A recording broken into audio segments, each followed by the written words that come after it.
Warahmatullahi wabarakatuh. Hari ini adalah tepatnya hari kemerdekaan Indonesia, di mana kita bersama-sama dengan masyarakat untuk membuat hari yang luar biasa bersejarah ini.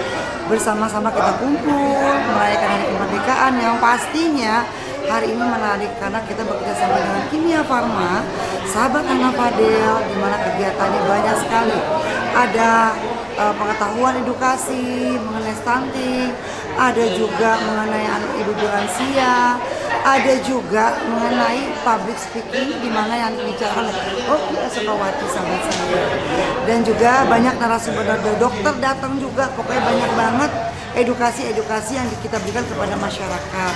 Jadi kalau kemerdekaan itu tidak saja hanya mengenang para pahlawan, tapi kita harus memberikan ilmu-ilmu yang bermanfaat untuk masyarakat supaya mereka jadi pintar semua, tidak gampang dibodohi oleh siapapun, dan juga yang pasti minimal untuk keluarga internal mereka, bagaimana anak-anak menjadi orang yang pintar dan juga menjadi calon-calon pahlawan-pahlawan ke depan.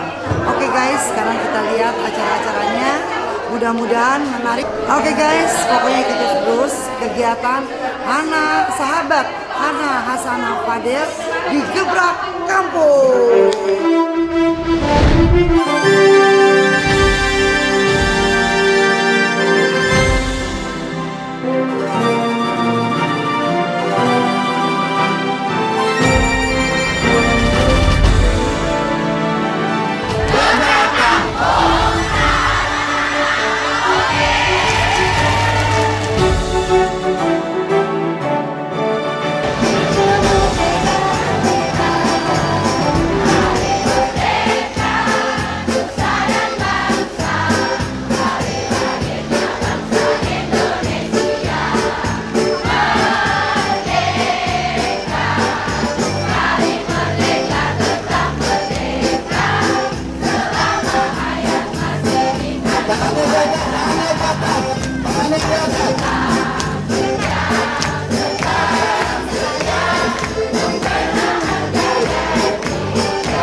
Pertama-tama yang saya hormati Tuan Rumah Bapak RW, luar biasa, terima kasih dengan Ibu RW luar biasa 01 yang telah memberikan tempat untuk kegiatan Gebrak Kampung bersama Kimia Farma. Tepuk tangan Kimia Farma. Yang saya hormati Bapak Mami yang tokoh Petamburan, luar biasa, yang memang memperakasai juga acara ini dan turut mendukung suksesnya acara ini. Terima kasih Pak, mudah-mudahan dapat pahala yang sebesar-besarnya. Amin. Yang saya hormati sahabat, teman dekat saya, Ibu Oki Asokawati. Udah kenal belum?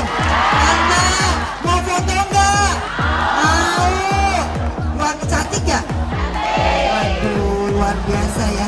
Pasti udah nggak asing lagi Ibu Oki. Makasih bawa ke sini. Nanti mau dengar suaranya enggak? Yang sebelah sini nggak mau ya? Mau juga? Mau. Kita dengar nanti ya apa saja yang akan diberikan ilmu-ilmu. Jadi kalau di sahabat anak itu, anak Fadel selalu selain silaturahmi panjang umur, tapi ada edukasi-edukasi. Seperti kemarin kita buat dengan Kimia Farma. Jadi terima kasih tim Kimia Farma yang memang sponsor utama, di mana kemarin di tanggal 15 kita sudah buat acara beauty class. Alhamdulillah Boki dari tadinya rencana 30 orang membludak jadi 40 orang. Tapi semua akhirnya tercover dan dapat nanti sertifikat dari Kimia Farma dari sahabat anak Fadel. Jadi nanti yang dapat kemarin tolong berikan edukasi kepada teman dan tetangga ya. Nah, yang ikut kan siapa tuh? Berapa ikut? Nah, yang lainnya banyak remaja-remaja yang ikut. Tambah cantik semuanya. Yang saya hormati tokoh masyarakat, tokoh agama, khususnya ketua kami Pak Edi, luar biasa. Nah, ini beliau ini luar biasa. Yang pertama mengundang saya adalah beliau, mengundang saya untuk silaturahmi, sehingga akhirnya saya lebih sering ke sini dan lebih dekat dengan masyarakat. Mudah-mudahan ibu-ibu di sini udah kenal saya ya, udah tahu saya ya. Nanti ada pertanyaan. Nah, nanya nggak? Nah, tunggu banyak dompet, mau dompet, mau. Insya Allah semuanya mudah-mudahan senang di hari ini kita kumpul. Kalau ada kekurangan mohon maaf. Mudah-mudahan bermanfaat acara ini dan juga dapat disampaikan ke teman-teman sahabat yang lainnya untuk menjadi sahabat Hana yang lebih luas lagi. Mudah-mudahan ada berkah yang hadir di sini dan juga seluruh panitia sahabat Hana. Mana panitia sahabat Hana? Mana Pak Puja? Waduh, timnya Pak Puja luar biasa. Mana seragam-seragamnya? Mana seragam-seragamnya Bu Dewi, Bu Selvi, semuanya tim Hana luar biasa.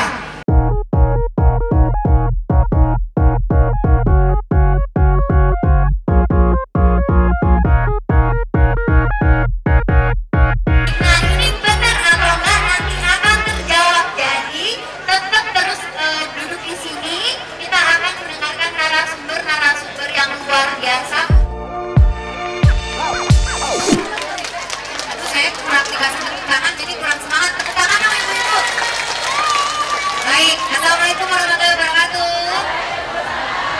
Oke, tak kenal maka tak sayang ibu-ibu, benar? Perkenalkan dulu. Perkenalkan, nama saya Dinda Mutiarini. Saya itu sebenarnya gelarnya apoteker yang bagian obat-obat. Tapi ternyata alhamdulillah saya dipercaya di Kimia Farma memegang produk pelancar ASI namanya ASIFIT. Di situ mata saya kebuka bahwa ASI adalah segalanya. Benar nggak ibu-ibu? Benar. Dan alhamdulillah saya ikut beberapa pelatihan dan saya sudah menjadi konselor ASI satu-satunya Kimia Farma yang datang nanti ke gerebek-gerebek kampung serta ke komunitas-komunitasnya pejuang ASI. Jadi ibu-ibu di sini nggak usah khawatir, habis dari sini nggak putus. Kimia Farma punya namanya komunitas namanya Sahabat Ibu untuk ASI. Jadi tinggal masuk ke klub komunitasnya gratis. Di situ ada konselor ASI 24 jam untuk membantu ibu-ibu semua nih. Kebetulan ibu-ibu yang bawa bayinya di sini, kasih tepuk tangan dong. Mereka adalah para pejuang-pejuang generasi Indonesia yang cerdas loh. Nah, sekarang kita mau ngobrol nih tentang ASI dan tentang sedikit ke stunting. ASI itu apa dan kenapa bisa mampu mencegah stunting? Ya ibu-ibu ya, ibu-ibu udah pinter, aku nggak mungkin sampai deep ke dalam banget, aku akan kupas kulit-kulitnya. Tapi ada nggak yang nanya, ngapain sih saya kesini, saya kan udah nenek-nenek, saya kan udah ibu-ibu, orang anak saya besok nikahan, saya nggak punya ASI. Ada nggak yang penasaran? Kenapa sih saya harus dengerin, ada nggak? Coba tunjuk tangan yang penasaran, ngapain saya dengerin ASI? Masih banyak banget. Nah, di sini kita ganti pola berpikir ya ibu. ASI harus diketahui oleh seluruh wanita. Kenapa? Karena ibu-ibu adalah seorang ibu yang mana nanti anaknya punya anak lagi. Berarti ibu akan menjadi seorang nenek. Ada nggak nenek yang rewel? Banyak banget. Jadi pasien-pasien saya itu yang datang adalah neneknya rewel. Gitu. Jadi kenapa ibu nggak bisa ASI eksklusif? Iya kata ibu saya, nggak usah susah-susah ASI, beli aja formula. Setuju nggak banyak yang ngasih kayak gitu? Banyak. Ibu nggak? Alhamdulillah. ASI bu, mantap. Ternyata Indonesia itu masih banyak banget mendengar pikiran orang lain. Kanan kiri oke, dibawa rasa baper. Udah deh, anak gue lebih kecil daripada anak tetangga. Rasa gitu nggak bu? Udah gua ke warung beli susu formula, gagal ASI eksklusifnya. Setuju nggak? Jadi seluruh ibu-ibu di sini dan bapak-bapak semua harus mendengar bahwa ibu ASI itu supportnya tidak hanya diri sendiri. Suami yang sayang, bener? Suami yang ngasih minum di saat kita lelah, ya nggak? Suami yang bantuin bikinin makanan. Ibu mertua yang sayang, bener ya bu? Ibu mertua yang masakin kita kalau lapar ya bu? Itulah betapa spesialnya Ibu ASI. Jadi Ibu ASI itu hormonnya naik turun. Tolong disupport Bu, sebagai kita, sebagai ibunya atau kita mertuanya, jangan direwelin, kita harus sayang sama mereka. Yang kedua, di sini saya mau ngomongin tentang ASI ya Bu. ASI itu secara faktor ekonomi itu bisa membantu kita. Jadi ASI itu ada dua Bu, ada secara ilmiah, ada secara faktor ekonomi. Kita mau bahas mana dulu nih, ilmiah atau ekonomi? Oh, ilmiah dulu, berarti orang sini nggak mau ngomongin dikit dulu. Maunya ekonomi, ilmiah dulu. Secara ilmiah, saya tanya sama ibu-ibu semua. ASI, ibu-ibu ketika melahirkan pasti dapat punya ASI nggak? Ibu-ibu pegang dadanya ada payudaranya nggak? Besar nggak daripada bapak-bapak? Berarti buat siapa ASInya? Anaknya. Itu lain ceritanya. Kalau buat bapaknya mungkin yang sudah tidak mengasihi, benar ya Bu ya? Nah, jadi gini, saya ASI itu Ibu ada dua komposisinya. Saya mau bandingkan dengan susu formula. Jadi di penelitian di Eropa namanya Johnson Howard, dia itu adalah seorang ibu menyusui yang bapaknya mikroskopik. Ketika diambil setetes ASI, dimasukin ke dalam mikroskop, dilihat ternyata banyak banget partikel yang bergerak. Ternyata apa? Itu adalah imunoglobulin, itu adalah protein, itu adalah antibodi. Bayangin, di situ obatnya anak sakit, ASI loh obatnya. Ketika ibu beli susu formula ke warung, ibu ambil, ibu masukin ke mikroskop, itu seperti cairan yang gerak. Jadi kan kalau masukin ke mikroskop itu kan ada namanya ada plateletnya ya, ada kacanya ya. Nah, kaca objek gelasnya itu ketika ditetesin, pas dilihat itu nggak ada apa-apanya ternyata. Cuma kayak, iya pas di lup pembesar itu cuma air gerak doang. Itu isinya susu formula ibu-ibu. Bayangin. Jadi susu formula, dan kedua, susu formula itu dia tidak ada protein ataupun nutrisi yang hidup yang saya bilang. Kenapa? Yang memproduksi kimia kok, ya mbak, senyawa kimia yang benda-benda mati dimasukin ke dalam susunya, dibikin semirip mungkin. Belum ada itu penelitian yang menemukan sampai saat ini susu formula mampu menggantikan ASI. Keren gak Bu? Nah, berarti sekarang yuk bareng-bareng ASI itu adalah penting. Jadi Ibu tetap semangat ya. Perjuangannya adalah capek, ASInya nggak keluar, mertua yang rewel, suami yang nggak mau bantuin nyuci piring, banyak. Tapi secara ekonomi, secara ilmiah itu tidak terkalahkan. Itulah definisi ibu hebat, ibu ASI. Terus nanti tanya, Mbak Dinda, tetangga sebelah pakai susu formula, anaknya lebih gede dibanding saya yang anak ASI. Benar atau enggak? Benar, sering terjadi. Iya, gula. Kadar gula pada susu formula itu berbeda dengan gula dari payudara ibu sendiri. Gula yang dari susu formula itu, dia itu bisa fruktosa atau sukrosa, kalau kita enggak, laktos harusnya. Jadi nggak ada yang bisa gantiin gula yang ada di air susu kita dengan susu formula. Makanya dia lebih menggetar. Kenapa? Ibu cepokin tuh gula ke dalam susu ke anaknya, pasti lebih gendut, benar? Yang kedua, pipisnya lebih sering. Kenapa? ASI lebih banyak protein dibanding gula. Ibu sering-sering minum teh manis, sering pipis nggak? Dibanding minum air putih aja. Coba bandingkan. Itu secara ilmiah. Itu satu ya. Yang kedua tadi, sering pup nggak? Sering. Kenapa? Tadi kandungan protein ASI lebih banyak dibanding susu formula. Kemudian, Mbak, tapi aku merasa badannya kecil, terus nanti gizinya nggak cukup. Ibu tahu dari mana gizinya nggak cukup? Kemana ibu harus kapan ibu harus waspada bahwa anak ibu itu ASInya cukup atau enggak? Ada yang tahu nggak? Saya punya hadiah voucher 50.000 deh. Tahu dari mana anak kita itu nggak cukup gizinya?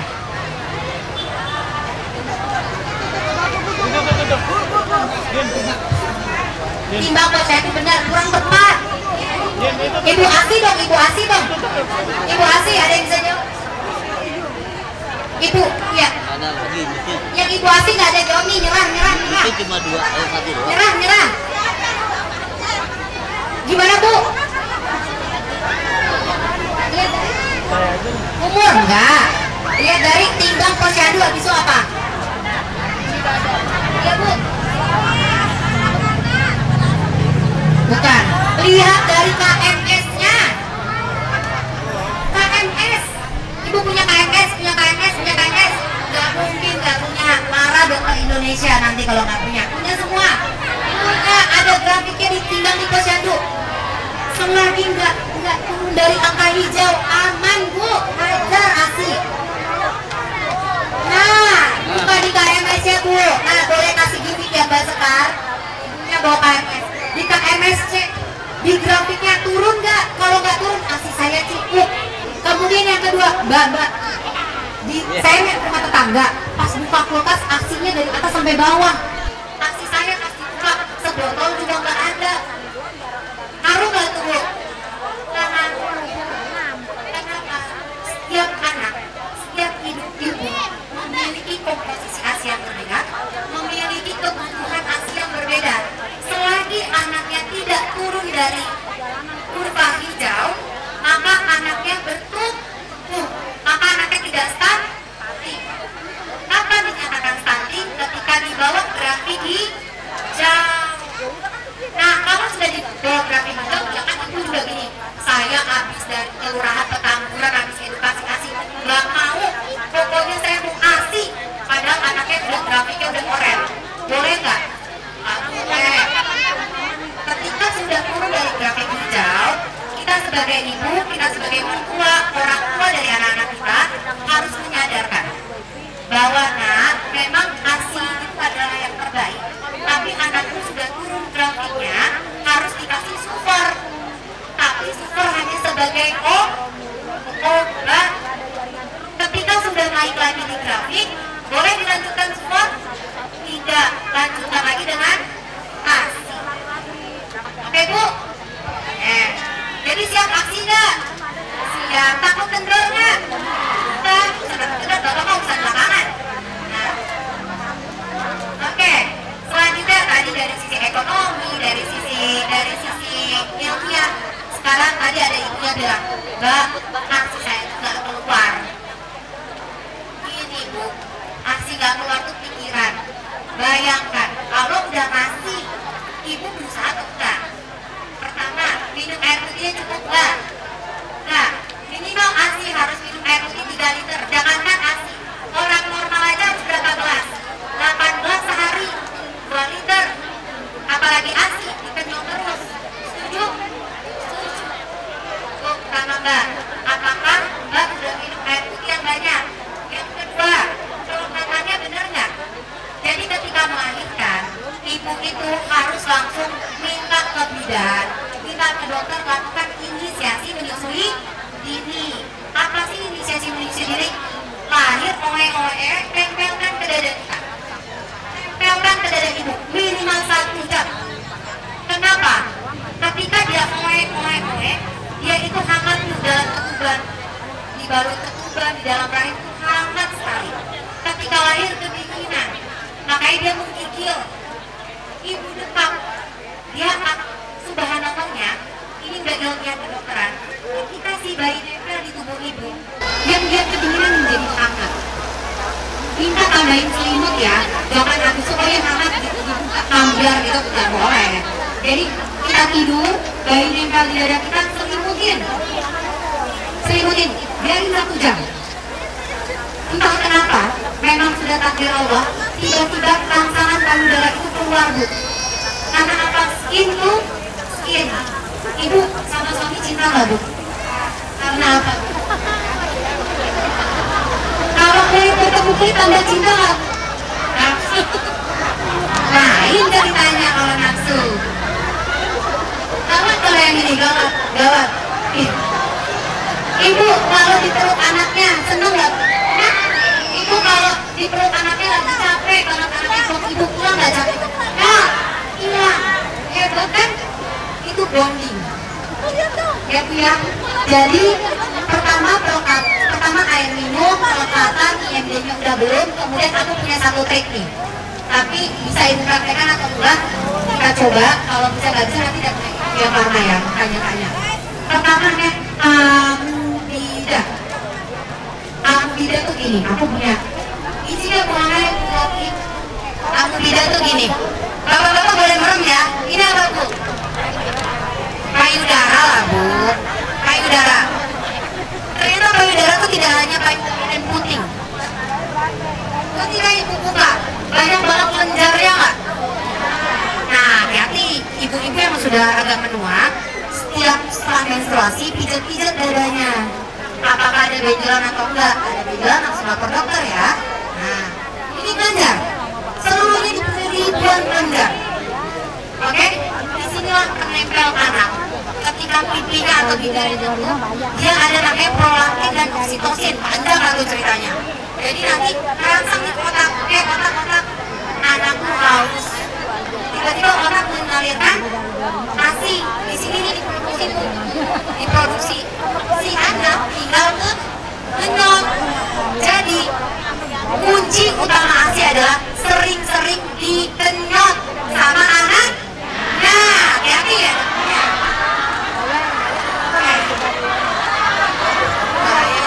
Jadi sering-sering dihisap. Nah, orang tua kan nggak ASI Bu. Iya, ini khusus ibu ASI. Diulang ya, khusus ibu ASI. Nah, jadi kunci utama ibu-ibu, semakin sering adik-adik menghisap, ASI-nya semakin banyak. Ketika tidak dihisap-hisap oleh adiknya, dia nggak akan ngasih tanda. Hebat kan? Hebat. Kenapa? Yaitu lidah, bibir ketemu payudara. Kenapa ketemu sama hormon kelenjarnya ini? Amida, areola. Ibu lihat, ini namanya areola nih yang hitam-hitam.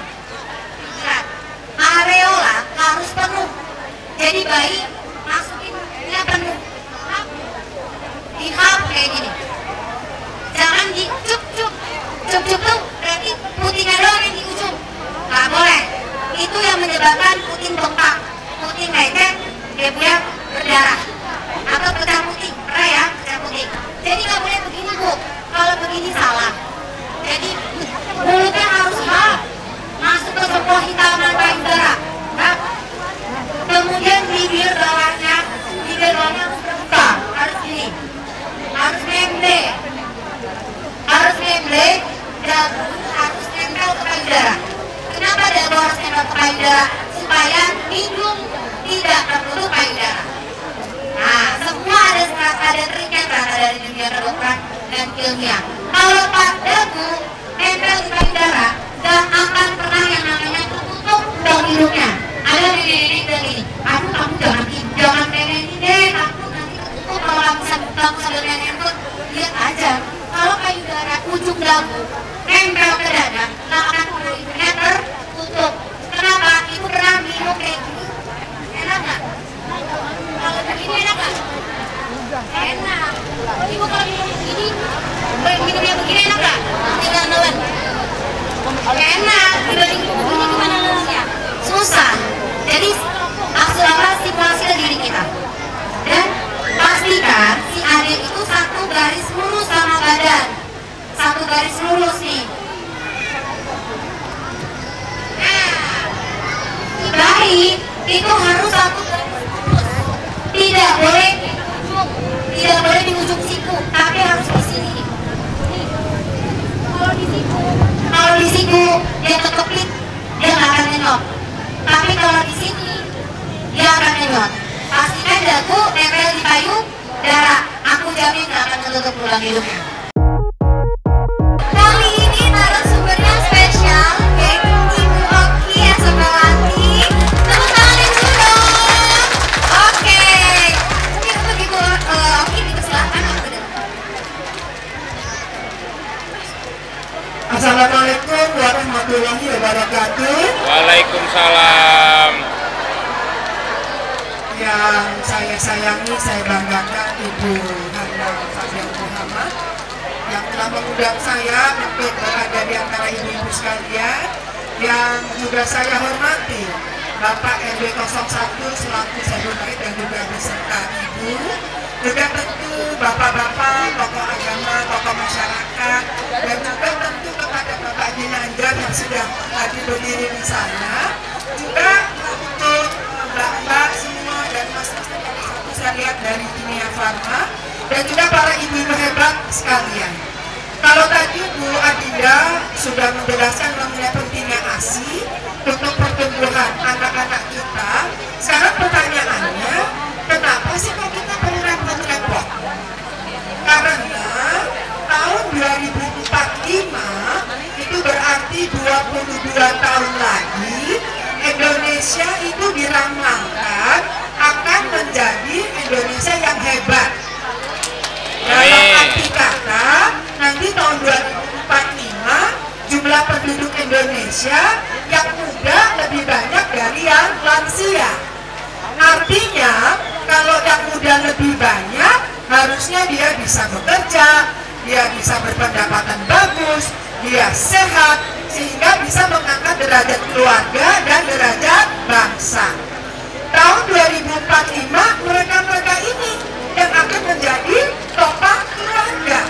Coba sekarang saya tanya, Ibu anaknya umurnya berapa ini? 11 bulan, berarti tahun 2045 si Putri akan berusia 22 tahun. Sudah bekerja, ya. Ibu berapa anaknya umurnya? 2,5 tahun, 2045 artinya 24 tahun. Kalau dari umur segini nggak sehat karena tidak mengambil ASI, maka nanti 2045 jadi gampang sakit, dikit-dikit masuk angin, dikit-dikit flu, karena tubuhnya tidak sehat. Selain itu, yang juga mau saya rasakan di sini adalah ibu perlu melakukan pola asuh yang baik dan benar. Misalnya gini, kalau anak jalan-jalan jatuh, ya yang dipukul mejanya. Aduh, mejanya nakal ya. Nah, akibatnya apa? Dia nanti tumbuh jadi pribadi yang tidak bisa bertanggung jawab. Karena ibunya ngajarinnya selalu nyalahin meja, nyalahin gurunya. Anaknya dapat nilai jelek yang disalahin gurunya. Nanti waktu dia kerja, dia cocok sama bosnya, yang disalahin bosnya. Pindah lagi kerja, nggak cocok lagi sama teman kerjanya, yang disalahin teman kerjanya. Karena dididiknya itu tidak diajari untuk bertanggung jawab. Caranya gimana supaya anak bertanggung jawab? Ajari dia kalau dia berbuat salah, suruh minta maaf. Satu. Kedua, kalau kita lagi ngomong sama suami kita, terus dia minta berisik ngomong-ngomong juga, ajari dia untuk ibu lagi bicara sama ayah, gantian. Kenapa? Supaya dia belajar untuk menghargai orang lain. Kalau ibu gak ngajarin, nanti pas saat dia kerja, dia gak bisa menghargai orang lain. Sehingga akibatnya pindah kerja. Jadi semula dimulai dari rumah. Kalau ada mainan, biasakan di rumah ada keranjang khusus untuk tempat mainan. Jadi rumah ibu tetap rapi. Kalau dia mau main, ambil dari keranjangnya. Setelah selesai, ajari dia untuk mengembalikan mainan ke keranjangnya. Itu mengajari dia untuk disiplin. Jangan kemudian habis main berantakan ditinggal. Besok-besok ketika anak mulai sekolah, dia malas belajar. Karena dari kecil tidak dilatih untuk disiplin. Jadi dimulai dari mengembalikan mainan ke tempatnya. Jangan ibu yang kembaliin. Kan ada pepatah, bersusah-susah dahulu, bersenang-senang kemudian. Jadi anak kecil ini kalau dia lahir itu seperti kertas putih bersih, gak ada ada tulisan apa-apa. Ibu yang nulis, ibu dan bapak juga yang nulis. Kalau ibunya nulis, setiap nangis digendong, setiap minta uang dikasih, kasih. Tapi dia pikir hidup gampang, nangis aja, nggak dapat. Padahal hidup tidak gampang. Dia harus mau menahan keinginannya dulu. Ada yang bertanya nggak? Ada yang bertanya tidak? Boleh, silakan. Baik, terima kasih Ibu. Dua tema mungkin ya pertanyaannya. Bagaimana sebenarnya caranya menjadi MC? Terima kasih. Berbicara di depan umum disebut juga dengan public speaking. Itu sebenarnya dasarnya, fondasinya adalah psikologis. Maksudnya apa? Harus percaya diri. Gimana caranya supaya percaya diri? Satu, menguasai apa yang mau disampaikan. Misalnya, dari Petamburan ibu mau ke Blok M. Kalau ibu nggak tahu jalannya, pasti nggak teknis. Gimana? Mungkin pertama ibu sudah cemas. Tapi begitu ibu udah tahu, tenang. Oh, 40 menit, santai aja. Jadi yang pertama harus menguasai materinya. Kalau ibu nggak menguasai, maka pasti tidak oke. Kedua, gimana caranya untuk menguasai materi? Pasti kita pernah demam panggung. Saya pun kalau misalnya di depan orang banyak, pasti awalnya ada demam panggung. Caranya gimana supaya nggak demam panggung? Bikin poin-poinnya. Bukan tulisan cerita, bukan terus dibaca. Bukan. Tapi bikin poin-poinnya. Poin itu tidak tahu isinya apa. Makanya mesti menguasai materi. Yang ketiga, intonasinya jangan itu aja.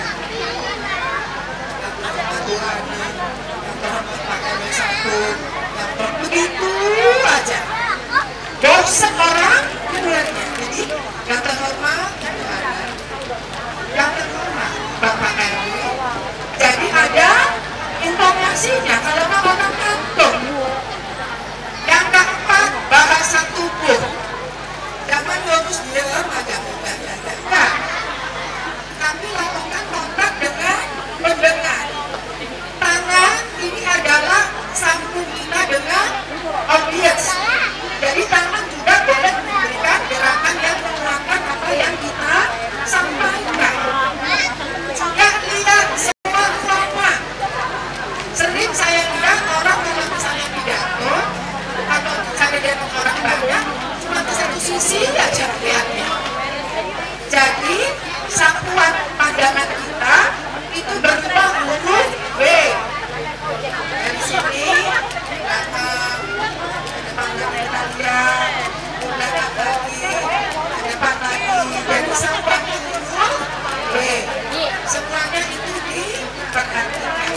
Ya. Jadi itu satu PD. Untuk PD harus menguasai materinya, bukan membaca, bukan menghafal. Karena kalau menghafal tiba-tiba lupa udah blocking dia pada apa-apain.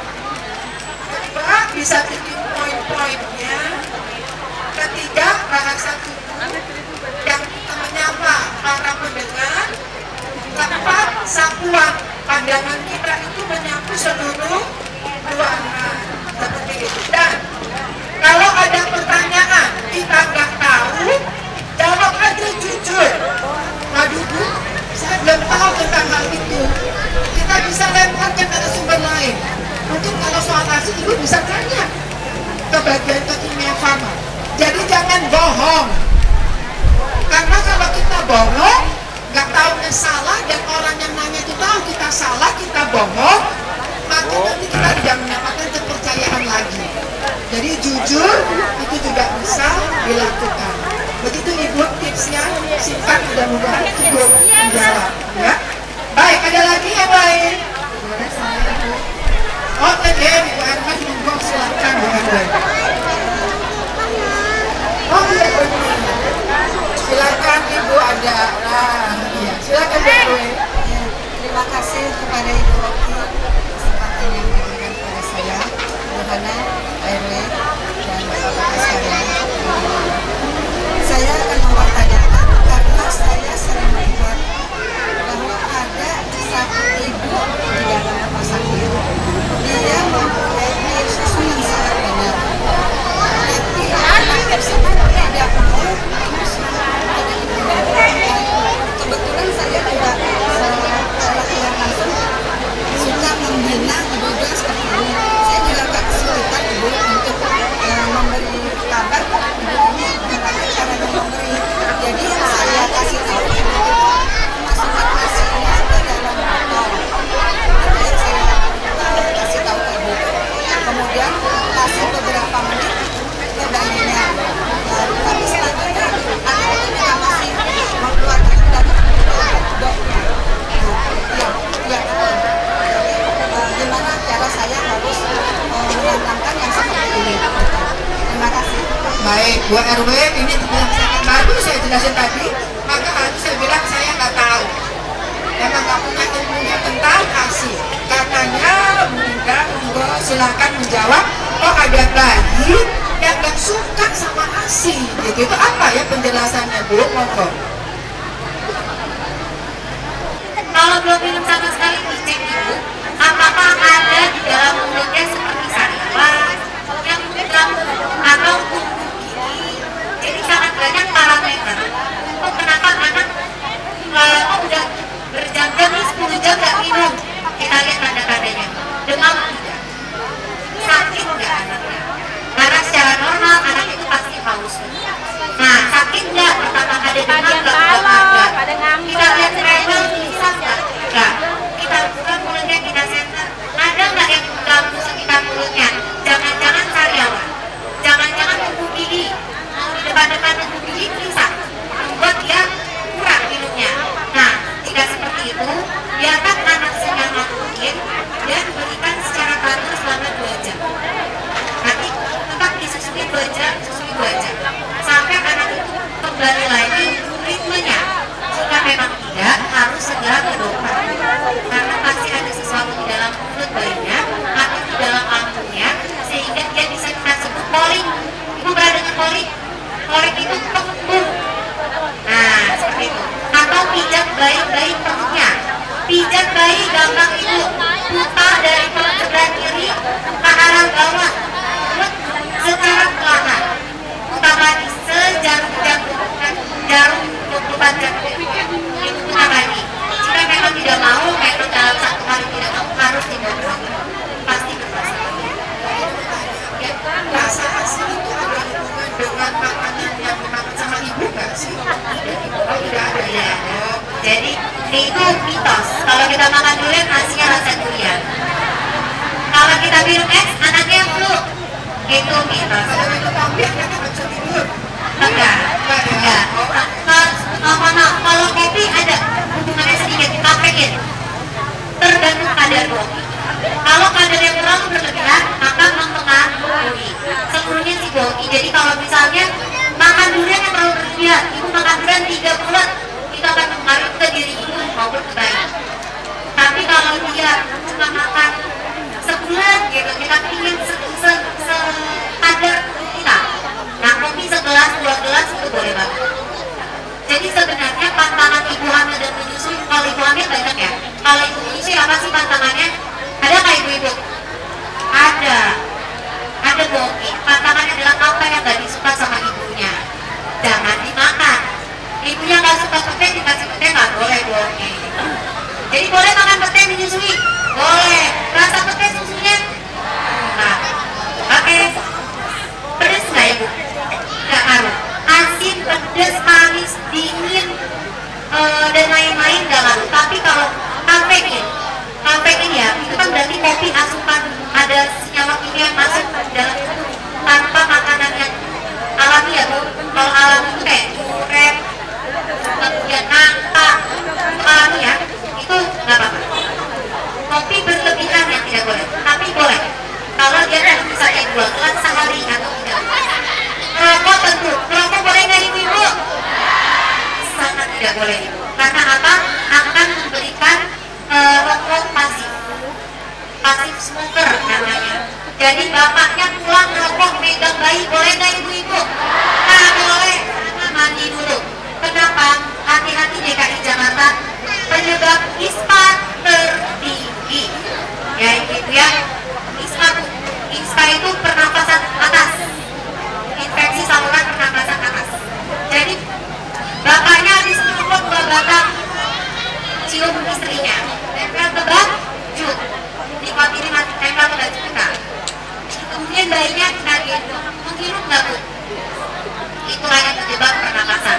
Jadi hati-hati, ada bapak-bapak yang merokok, cuci tangan dan gendonglah anaknya. Ibunya ngerokok lebih parah lagi. Oke, terima kasih. Baik, terima kasih Bu Ika.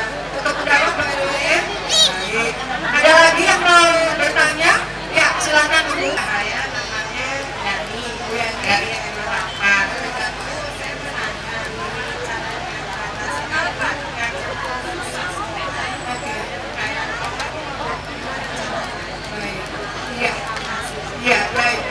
Iya, memang banyak juga keluhan mengenai anak yang susah sekolah. Bahkan saya punya asisten rumah tangga di rumah saya, anak laki yang gak mau sekolah. Ya, itu yang pertama Bu, kita perlu melatih dia untuk disiplin. Kita mesti bawa dia mungkin antar dulu ke sekolah. Mesti ada paksaannya sedikit, gak apa-apa. Karena dari anak lahir sampai dia berumur katakanlah 13 tahun, disitulah nilai-nilai kita berikan. Nilai disiplin, nilai mau sekolah, itu kita berikan. Dan kalau dia ada PR, kita bantu dia untuk bikin PR. Jadi dia merasa sekolah itu ringan dan menyenangkan. Kita perlu memberikan perhatian, satu. Kedua, jangan kebanyakan main HP. Anak zaman sekarang itu kan dikit-dikit HP. Jadi energinya, fokusnya lebih HP pada main HP. Berikan waktu main HP hanya weekend aja. Jumat, Sabtu, Minggu. Saya punya anak, waktu dari dia SMP, dari SD, cuma main HP Jumat, Sabtu, Minggu. Awalnya memang gak gampang, karena biasanya setiap hari dikasih,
konsultasi dia nggak bisa. Dia udah 18 tahun, udah punya temannya sendiri. Yang bisa kita lakukan supaya dia sadar untuk berperilaku baik adalah dengan bertanya. Jadi kita bertanya, dia menjawab. Misalnya katakanlah misalnya dia dokumen terus katanya, sorry ya, untuk kan nanti kira-kira kamu akan mau jadi apa? Biarkan dia menjawab dan kita mesti siap kalau ternyata jawabannya nyeleneh. Nah, biar aja bukan apa-apa kayak diri, misalnya seperti itu. Astagfirullahaladzim, udah pokoknya itu udah kasih tahu ya. Contoh, ketika putra saya itu 18 tahun, saya gambar ada beberapa negara, namanya Diva. Saya bilang, dulu Diva ada di sini, namanya Alam Roh. Semua orang ada di sini, Mama juga di sini. Terus kemudian Diva pindah ke alam rahim, di kandungan. Semua orang pernah di alam rahim. Lalu kemudian kita diperjalankan ke alam dunia. Ini kita sekarang di alam dunia. Nanti kita akan diperjalankan lagi ke alam kubur. Di alam kubur nanti kita ditanya apa yang sudah kita lakukan di alam sebelumnya. Belum berhenti. Dari alam kubur kita ke alam akhirat. Saya gambar lagi ke Diva. Di alam akhirat ada surga, ada neraka. Diva mau yang mana? Kalau dia bilang mau surga, maka apa itu mundur? Di sini harus baik di alam dunia supaya nanti kamu ke surga. Sekarang dia sudah 28 tahun, dia mau bermain, dia kerja, saya nggak bisa apa-apa lagi. Yang saya lakukan hanya doa kenceng. Tapi paling tidak kita sudah memberikan ilmunya. Karena Allah yang memegang hati setiap manusia. Jadi ketika dia sudah berusia 18 tahun, dia masuk ke masa dewasa awal, yang bisa kita lakukan tidak marah, tidak cubit, tidak indoktrinasi, tapi lebih kepada teman ngobrol, lebih kepada nanya dia nanti kira-kira apa kamu punya apa, kamu happy gak sama sekolah kamu happy gak sama kerjaan kamu. Jadi bukan yang galak-galak lagi seperti itu. Satu udah cukup masalah. Iya. Baik, ada hadiahnya sudah tersebar. Baik ibu-ibu yang saya hormati, yang saya sayang, saya harus menyerahkan mikrofon ini kepada pembawa acara. Sekali lagi terima kasih untuk kebersamaan ini dan terima kasih untuk Bu Ana. Dan saya maaf lahir batin kalau ada kata-kata atau perbuatan yang tidak berkenan dengan ibu sekalian. Billahi taufiq wal hidayah. Wassalamualaikum warahmatullahi wabarakatuh. Luar biasa, aplaus sekali lagi buat Ibu Oki.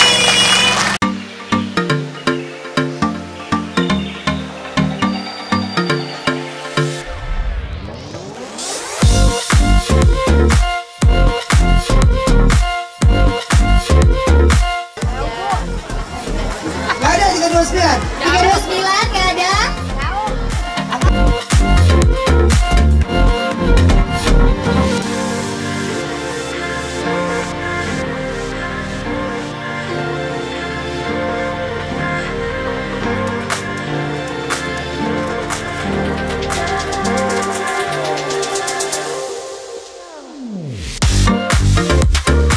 Oke guys, kayaknya dari pagi jam 7 ibu bisa duduk di sini sampai zuhur.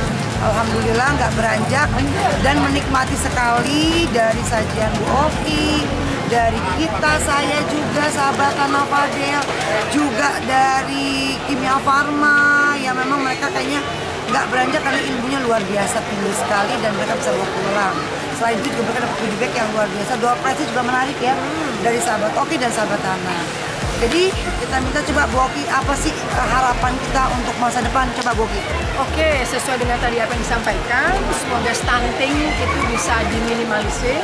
Kemudian ibu-ibu mempunyai keyakinan yang tinggi dan juga perilaku yang baik untuk memberikan ASI dan juga mendidik pola asuh menjadi putra-putri yang bertanggung jawab untuk menyambut Indonesia Emas di tahun 2045, insya Allah. Luar biasa. Ini optimis Bu ya? Optimis harus. Dengan cara seperti ini kan cara yang ibu-ibu nggak ngebosenin karena ada door prize, ada cara gaya bicara juga enak, menarik, orangnya juga yang kita kenal, siapa sih yang nggak kenal Bu Oki. Jadi Siapa mereka yang mau kenal Anda? luar biasa. Jadi memang seneng banget ibu-ibu sampai terbukti nggak ada yang dengan door prize pun mereka nggak ada yang beranjak dan semua Nggak ada yang hadir, pulang. semua nggak ada yang pulang. Sampai di bawah Betul. dengan anak-anaknya. Bawa anak kecil juga nggak beranjak. Gimana Ibu dengan kehadiran kami berdua di sini? Alhamdulillah, terima kasih sahabat Ibu Fadel dan sahabat Ibu Oki karena sudah hadir di Petamburan untuk menyelaraskan masyarakat yang ada di sini untuk kehidupan lebih baik. Amin. Terima kasih. Oke, sahabat Hana Fadil dan sahabat Oki tetap bersama rakyat. Kompak. Oke, sekarang kita yel ya. Sahabat Hana Oki